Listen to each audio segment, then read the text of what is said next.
A lot of you, a couple of years ago, I was playing golf one day over at Regents Glen, and I was going down the 7th fairway, and there are two great big telephone poles there right along the creek that goes to the middle of York, the Codorus. And sitting up on top of each of those two poles was a huge eagle. And I have to this day, you stop and you just marvel at these birds. I mean, they are absolutely incredible. And bald eagles are one of the earliest nesting species in Pennsylvania, and some will actually be on eggs this month. With us this morning is a guy who knows a little something about this. He is Travis Lau, who is with us here on the Gary Sutton Show. He's a press secretary for the Pennsylvania Game Commission, and he joins us here on WSBA. Good morning, Travis. How are you? I'm doing fine, Gary. Thanks for having me. Can't wait to talk about eagles. I was in a diner yesterday morning grabbing some breakfast on my way to work, and I heard some lady and this couple in a very animated conversation about, did you check the Eagle Cam? Did you see, a lot of us are watching this, and you know what, the eggs were, and they were really and so I'm saying, what is that about? And it was funny that I got this note about talking to you today, so I thought, well, it's a good time to get in on this maybe, because this is a hot item if you're watching Eagles right now. So what's the story that's out there? I understand there's an Eagle Cam down at Codorus State Park. Is that correct? Yeah, it's actually on a piece of private land there that borders the park. But, yes, we've had this thing up and running since the end of December. Of course, with eagles beginning their nesting pretty early on in winter, pretty early on in January, you really need to get in and out when you install one of these cameras to make sure that you don't frighten the birds or do anything that would keep them from nesting in that spot. That nest down at Codorus State Park, I believe, has been active for 10 years now. So it was a nest that is known to us, known to many of those throughout York County and in the Hanover area. And it gave us an opportunity there because this nest was built pretty much over top of an existing residence there. We were able to hardwire electricity from the residence to the camera, and that's how we're able to provide that HD quality picture that we have on the Eagle Cam this year. We had launched a pilot program with an Eagle Cam where we had a camera positioned on a bald eagle nest in the city of Pittsburgh, and we did that one last year, and that nest was successful. 3 eaglets fledged from the nest, but because that nest was in a more remote location, even with it being in the city, it was on a wooded hillside. The camera needed to be powered through batteries that were charged through solar panels there. So we were sort of limited in the camera that we could offer last year. This year, now that we've hardwired the camera, we have this brilliant picture, and we've been getting all kinds of great comments about it. What have you found out about eagles and looking at these eagles over the years? I mean, what and we're all intrigued. The eagle's a national bird, for heaven's sakes. But, when you go to a zoo or you actually see them out in the open, as I did the one time, you stand there, you're just fixed on these birds. I mean, they are so noble looking and just so regal looking. But what do we know about them? Well, I think when it comes to the eagles being on camera in the nest, you have an opportunity there to watch eagles in a setting that you wouldn't be able to see with your own 2 eyes. With eagle nests being positioned so high up in trees, ordinarily about 75 feet, with the nests themselves being so big, even where you have no nest and even where those nests are like maybe close to a road or a rail trail or something like that, and there are opportunities to view the nest from a distance in those places. You can really only guess as to when young might be hatching based on the behavior of the adult birds. You have a limited view in what you can see.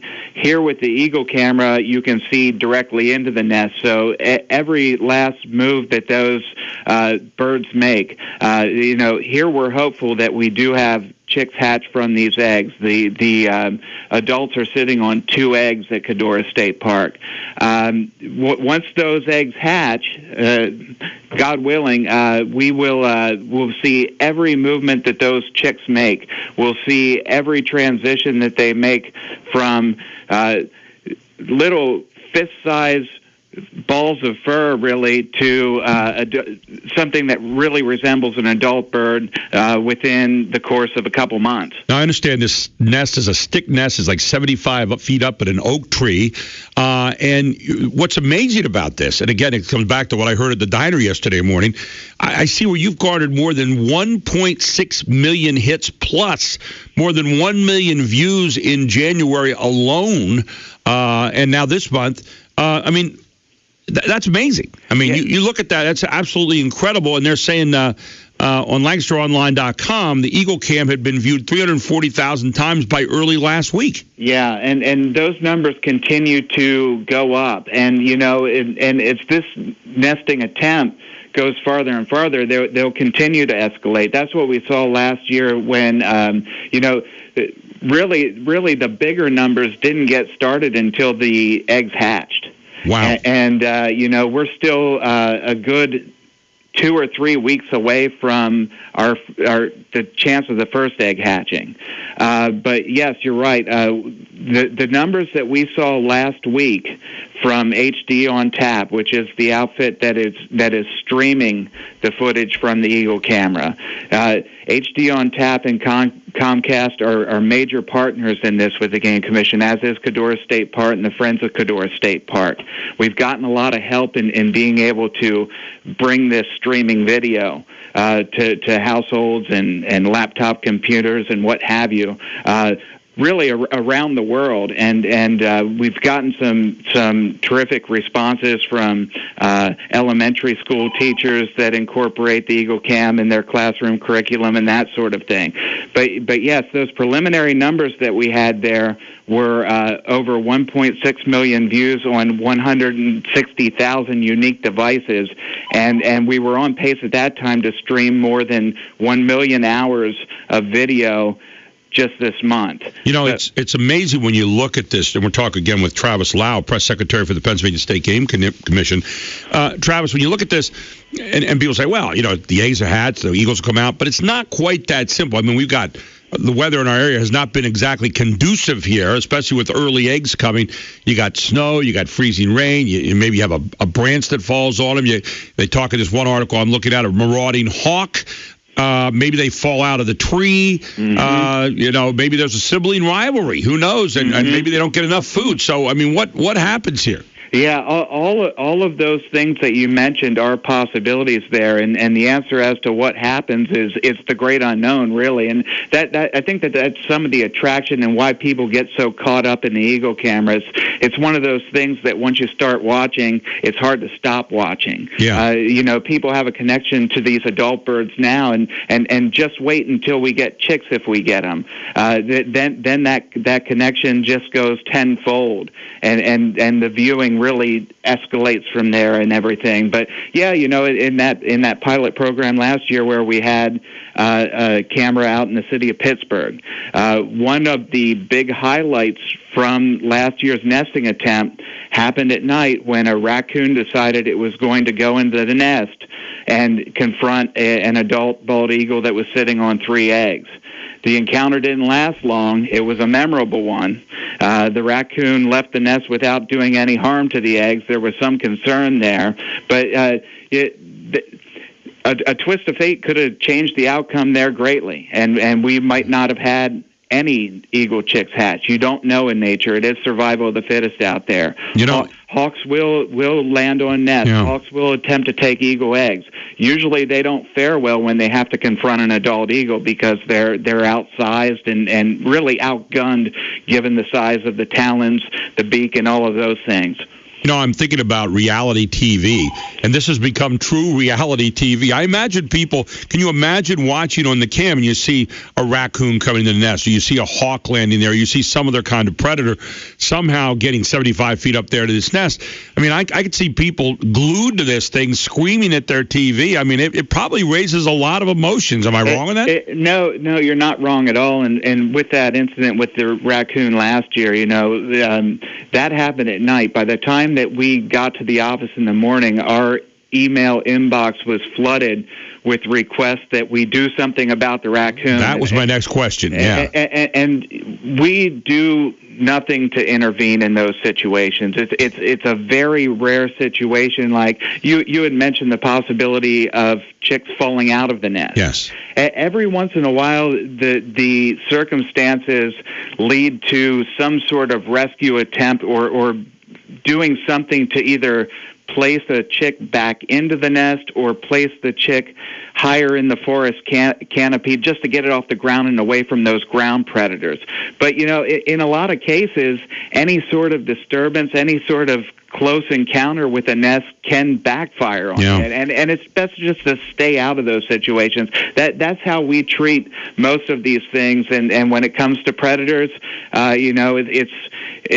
you start to make judgments about which wildlife species are more important than the other, and that's a slippery slope. And, of course, we as humans always want to kind of inject ourselves in there at that point. We become the fathers and mothers to some degree, or even the brothers and sisters, I'm sure, if kids are watching this as well. And so, the idea of letting nature take its course, which I think is what you're describing here, if it's not going the way we think it ought to go, we say, okay, let's get in there and fix that right now. We have a TV camera, we can get up there. But I'm glad to hear you say that because, nature does have to take its course. And there are a lot of those situations happening out there that aren't on camera right now that we don't really care about. But when it's on camera, man, we are focused in. Yeah, that's a good point, too. But, you look at how far the population of bald eagles in Pennsylvania has come, and certainly there was some human intervention that sort of spurred along that growth in being able to relocate Canadian bald eagles here in Pennsylvania.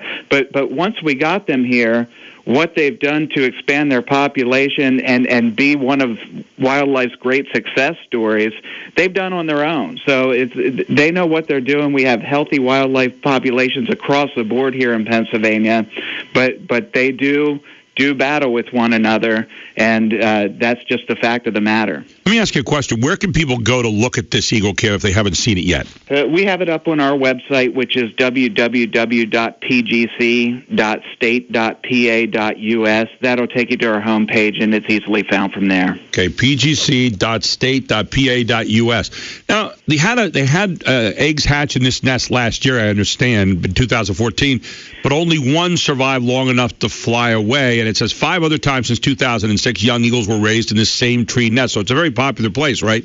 Yes. And it's my understanding, too, that back a couple of years ago, there was a change in the adult pair at that nest. They had an adult male bald eagle that died at Codorus State Park, maybe killed by a younger rival. Wow. That ended up becoming the new mate of the female. Again, there's a lot of guesswork that goes into that because adult bald eagles all look very much alike, and their behavior can be pretty much alike too. But yes, that there was a change out in the makeup of that nest, but it is a long time nest and has been a successful nest. It's interesting. Now, it said that the audio has been lost on the live streaming, but they say technicians hope it's just a temporary moisture problem, that the live sounds will return, especially by the time the eaglets would start screeching for their parents to bring food. So has that been restored, or is that still out? No, it's still out, and, that went out very soon after we went live with the camera. And, that's kind of it might be wishful thinking, to be quite honest with you, that all of a sudden it might correct itself and pop back on. Moisture issues, I'm somewhat familiar with them from running the Little League scoreboard, that after a hard rain, it takes a couple innings for the visitor's score to come up correctly. But, we have our fingers crossed there. If we don't have audio, we don't have audio. Certainly we can't go in to make any adjustments at this time. I saw it was very romantic here that the first egg was actually laid on Valentine's Day. Correct. And they said the male and the female were exchanging incubating duties, and the mates served dinner to each other in the form of squirrels, ducks, and a coot. Is that right? Yeah, well, I can't deny any of that, but yeah, that was a great coincidence there, and again, when it comes to these types of things, nobody's rooting harder for these eagles than we are, but it's a situation where you got to keep your fingers crossed. Now, do you get any complaints from the maybe, I don't know, naturalists out there or whatever who think that No matter, how the Eagles are acting, they've been kind of oblivious to the camera so far, but you shouldn't have cameras in there that's intrusive in some way, shape, or form. I haven't heard that one, but, there's always a first time. Okay, man, I'm just raising it because that's what we do in the talk show business, obviously. Sure. Now, you guys have been pretty happy, I guess, about all the publicity, the goodwill on this, and but there, you're also trying to do something else here as well, which I think is to restore this species back into Pennsylvania history, right? Well, yeah, and I think that we've done that. The recovery in the bald eagle population since the Game Commission launched its first restoration efforts, and we hit the 30-year anniversary of that last year. The recovery has been so complete that the bald eagle was removed from the state's list of threatened species. That's great. Early last year. So I would say that the bald eagle itself is recovered and it is a success. But I think what we're trying to do more than anything else with the camera is to try to educate Pennsylvanians about wildlife, about eagles. Let them see eagles up close in this natural setting. Give them a glimpse of something that you just couldn't go out there and view in nature, even if you spent your life looking. You just don't have that angle down in the nest to see this type of thing, and and to celebrate really what we have here in Pennsylvania with our wildlife. Travis, we're going to take a very quick break. I want to come back. I understand, by the way, the eagle population is now somewhere in the neighborhood of 2,750 here in the state of Pennsylvania, and it's growing year by year. We're going to come back with Travis. We're going to do some final thoughts on this, and again, remind people where they can look for this. It's at pgc.state.pa.us. You can check out the Eagle Cam.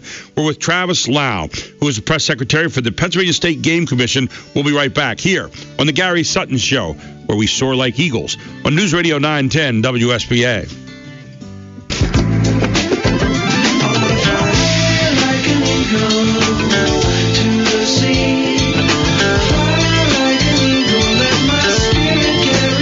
Welcome back to the Gary Sutton Show with Travis Lau, press secretary for the Pennsylvania Game Commission. Appropriate music because we're talking about the Eagle Cam, which I'm looking at right now, Travis.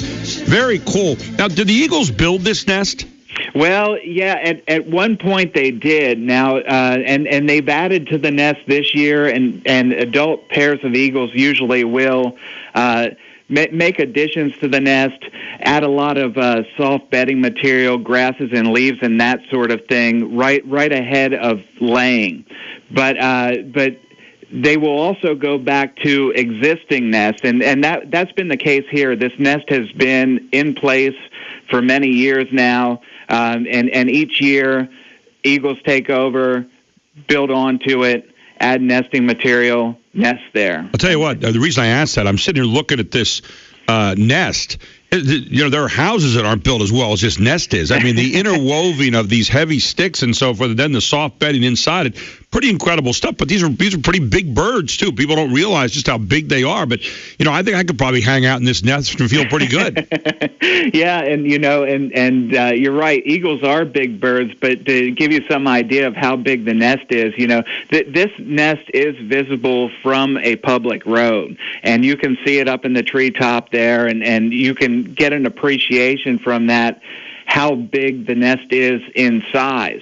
But when there are eagles on the nest or around the nest, and particularly if if one adult were in the nest incubating an egg and another one were outside the nest, like on the edge of the nest, you could really only see that bird's head out of the top of the nest, the one inside. So they are huge structures. Now, from what I'm told, that tree that the nest is built in is getting pretty old, and some of the limbs that support the nest might not last much longer. So this might be the last time we see it used, huh? Well, what would likely happen there, since the eagles seem to like this area, and there's a lake there, they can fish, they have abundant food supply there.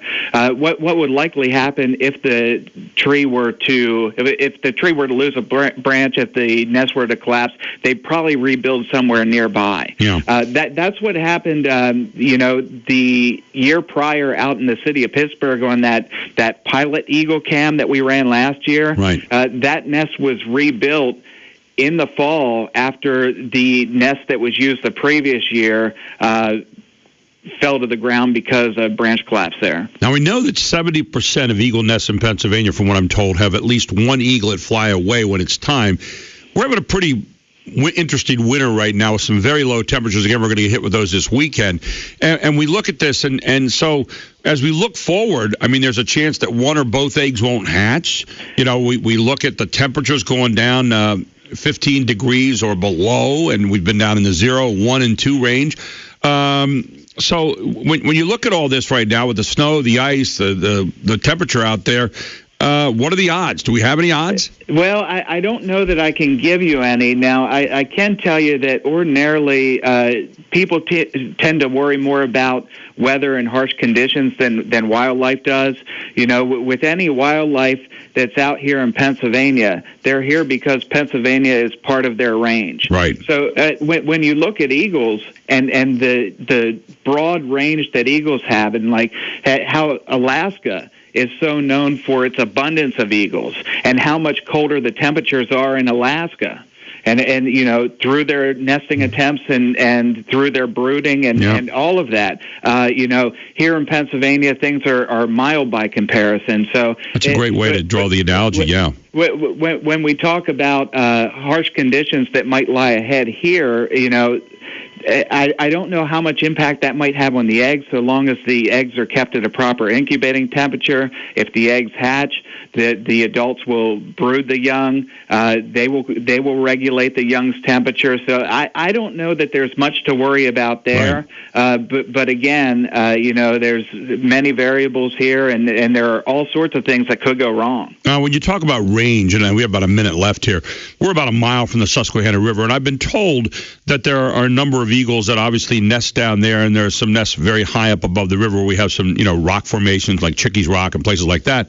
Have you found that along the Susquehanna? That seems to be kind of a popular place? Yeah, well, that's one of the first places in York County that I'm familiar with where we started to have regular eagle nests. And on south of from Chickies Rock in the area of Holtwood Dam. Eagles have nested there for years and years, and that area is well known. You know, we do have some adult pairs that sort of overlap their own home ranges around the Susquehanna. Again, a lot of abundant food with living on a river. Yep. Pennsylvania's eagles do tend to prefer rivers for nesting habitat. There you go. This is fascinating stuff. pgc.state.pa.us. Check it out. One of the eagles is sitting there right now in the egg. I'm just sitting there watching it. Great stuff. Travis, fascinating interview this morning. I really appreciate it. And thank you so much. And we'll be checking in with you from time to time to see how the eagles are making out. How's that? You're welcome anytime. And let us know when they hatch. I'll try to keep my eye on the Eagle Cam here. And thanks for all you guys are doing out there to bring this all to Pennsylvanians. Thank you. Take care. Travis Lau with us on the Gary Sutton Show. Yeah, go to this website. It's really kind of cool. pgc.state.pa.us, and then you'll see about the bald eagles, and just hit that, and you can go in and look at the Eagle Cam.